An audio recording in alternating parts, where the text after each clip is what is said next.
Maya Jordan had always believed that love required teamwork.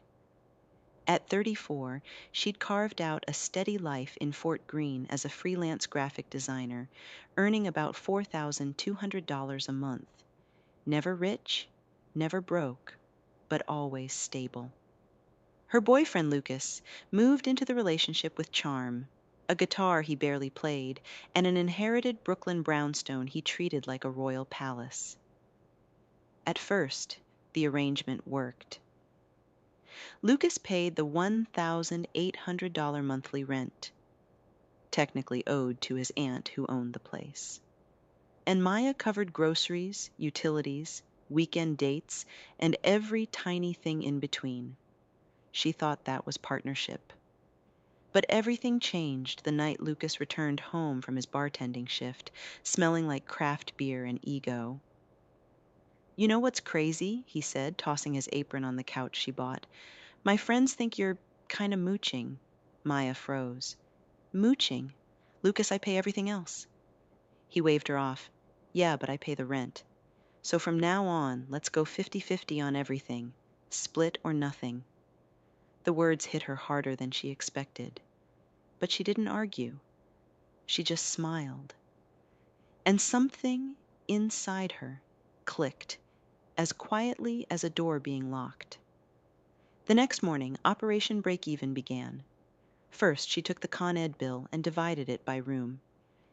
His gaming room with LED lights brighter than Times Square. That was 62% of the bill. Her tiny office with one lamp and a potted plant. 8%. She put the breakdown on the fridge with color-coded stickers like a kindergarten teacher with a grudge. Next, she canceled their joint Netflix account. Lucas opened the TV to find only Disney Plus. He blinked at the screen. "Maya, where's Netflix?" "You said 50-50, she replied sweetly. "I only watch Disney Plus. You can buy your own." She then turned their kitchen into the world's pettiest battleground. The fridge was duct taped down the center, left side labeled Maya, right side Lucas. Not even water bottles could cross the border.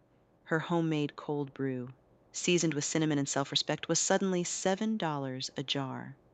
Cash-only receipts available upon request. Lucas tried laughing it off, until his friends came for game night. These boys lived off her charcuterie boards. Prosciutto roses, fancy olives, cheeses with names they couldn't pronounce. But this time, when they opened the fridge, they saw nothing but a roll of tape and two sad-looking energy drinks. "Bro, where's the food?" one asked. Lucas stammered. Maya walked in, calm as a yoga instructor. "Lucas said he wanted a 50-50 lifestyle, so the food is 50% mine.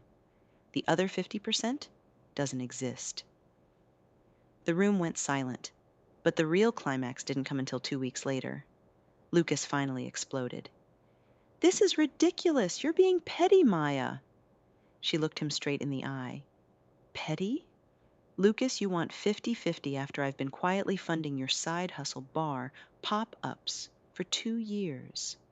The flyers, the permits, the ingredients, the decorations.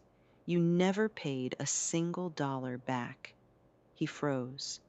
"And yes," she continued, "those pop-ups that never made a profit, I covered everyone.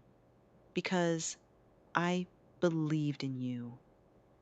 Lucas sank onto a chair. He suddenly didn't look like a bartender. He looked like someone who had just realized the cost of taking someone for granted.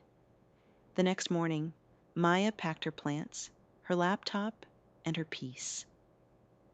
She signed a lease on a cozy studio in Bed-Stuy with exposed brick and sunlight that felt like freedom. No duct tape, no energy drink battles, no emotional rent. Meanwhile, Lucas had to learn to grocery shop at 3 a.m. after closing his bar shifts. Wandering through fluorescent aisles, trying to figure out why milk cost $6 and why frozen pizza suddenly tasted like loneliness, Maya didn't look back. but every time she made a fresh batch of cold brew in her quiet new kitchen, she smiled. Turns out, break even wasn't about splitting bills. It was about finally valuing herself. And that was a return on investment she'd never regret.